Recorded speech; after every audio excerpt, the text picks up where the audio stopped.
Hello and welcome back to the Sports News. Right now we're joined by head swim coach for McFarland, Nick Weiss. Nick, thanks for joining us here today. Yeah, thanks for having me. Give us a bit of the breakdown of some of the things that McFarland's swim team has accomplished the last several years. I've heard they've been very successful.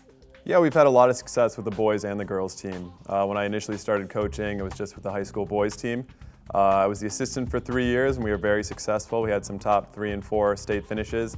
And then in my first 6 years as the head coach for the boys swim team, we were state champions. In the 3 years since then, we've also had 2 runner-up finishes. As far as the girls team, I took that over 4 years ago.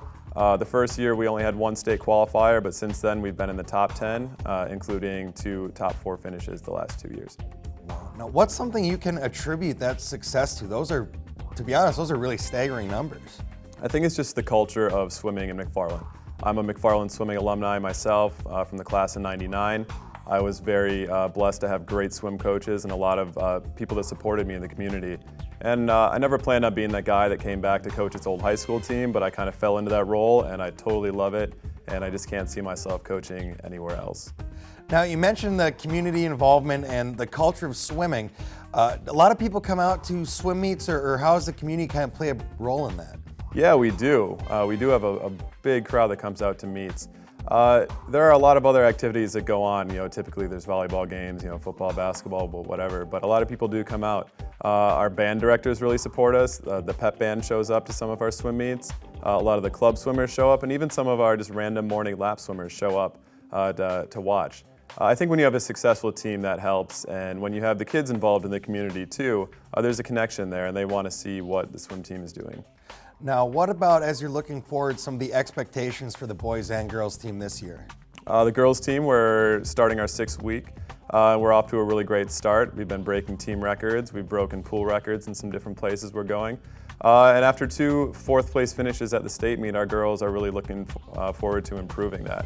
A title or a runner-up may not be in the cards this year, but we're just looking to improve on that 4th-place finish and just see what we can do. As for the boys, we've had 2 runners-up finishes in a row, and something like that would be incredible again.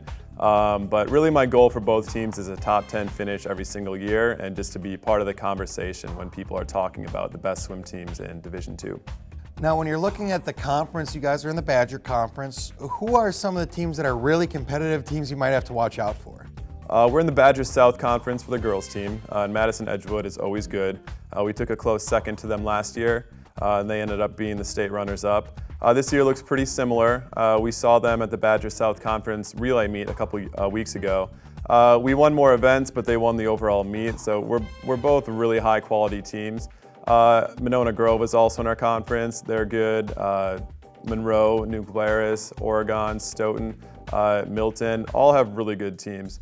As far as the boys, we're in the Badger North Conference, Wanakee, Baraboo, DeForest, all very good teams as well. So we really see some of the best teams in Division II on a weekly basis, and I think that contributes to our success. Fantastic. Well, we want to wish you guys good luck. Nick, thanks for joining us here today. Yeah, thanks for having me.